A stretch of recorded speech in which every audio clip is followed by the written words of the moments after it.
वोटों की राजनीति को लेकर भारतीय लोगों को आपस में टकराया जा रहा है कि मुस्लिम अगर युवक इस महोत्सव में सहभागी बनने के लिए दर्शक के रूप में अगर खड़ा रहता है, उस युवक को गिरफ्तार करते हैं और पूरे हिंदुस्तान में ये माहौल बनाया जाता है कि ये महोत्सव सिर्फ हिंदुओं का है। नवमी के साथ ही कल चैत्र नवरात्रि का समापन हो गया। चैत्र नवरात्रि के आखिरी दिन 91 न्यूज 9 की टीम पंडरीनाथ स्थित रॉयल गरबा क्लब में गरबा पांडाल पहुंची। शहर में जहां एक तरफ कुछ तथाकथित संगठन नफरत फैला रही है, वहीं रॉयल गरबा क्लब मोहब्बत को आम करते हुए नवरात्रि को सभी का त्योहार बता रही है। रॉयल गरबा क्लब के पांडाल में क्या कुछ दिखा, खास जानिए इस रिपोर्ट में।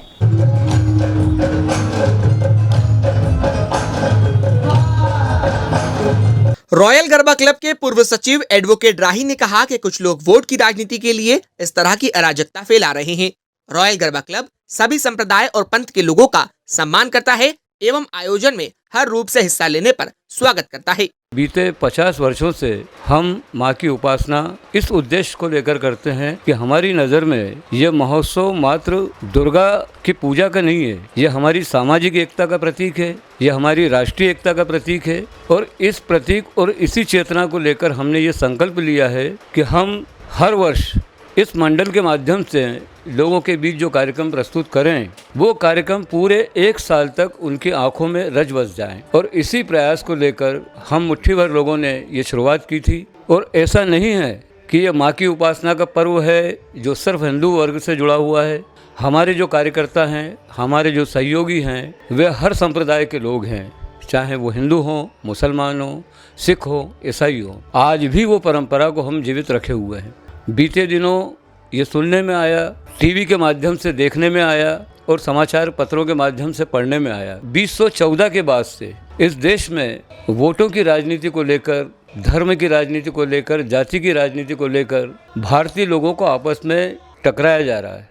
और इसके पीछे प्रतीक सिर्फ इतना भर है कि सत्ता पर हम काबिज रहें। और सत्ता पर काबिज रहने के लिए ये जो नवदुर्गा के 9 दिनों में इंदौर शहर और समूचे भारत में देखने को मिला है कि मुस्लिम अगर युवक या उसके परिवार से कोई जुड़ा हुआ व्यक्ति इस महोत्सव में सहभागी बनने के लिए दर्शक के रूप में अगर खड़ा रहता है, तो उससे उसकी पहचान पूछी जाती है। और पहचान छुपाने पर या पहचान बताने पर अगर वो वर्ग विशेष का व्यक्ति है, तो ऐसी सूरत में यहाँ जो तथाकथित हिंदू धर्म के ठेकेदार हैं, वे पुलिस के माध्यम से उस युवक को धारा 151 में, धारा 188 में गिरफ्तार करते हैं। और पूरे हिंदुस्तान में ये माहौल बनाया जाता है कि ये महोत्सव सिर्फ हिंदुओं का है, हिंदुओं के अलावा अन्य किसी वर्ग, किसी जाति का इस महोत्सव से कोई सरोकार नहीं है। जैसे कि मैंने पहले बताया कि हमारा लक्ष्य मात्र ये मंडल का लक्ष्य नहीं है, ये हमारी आदि संस्कृति है जो हमें इस बात का द्योतक है, इस बात का प्रतीक है और हमें प्रेरणा देती है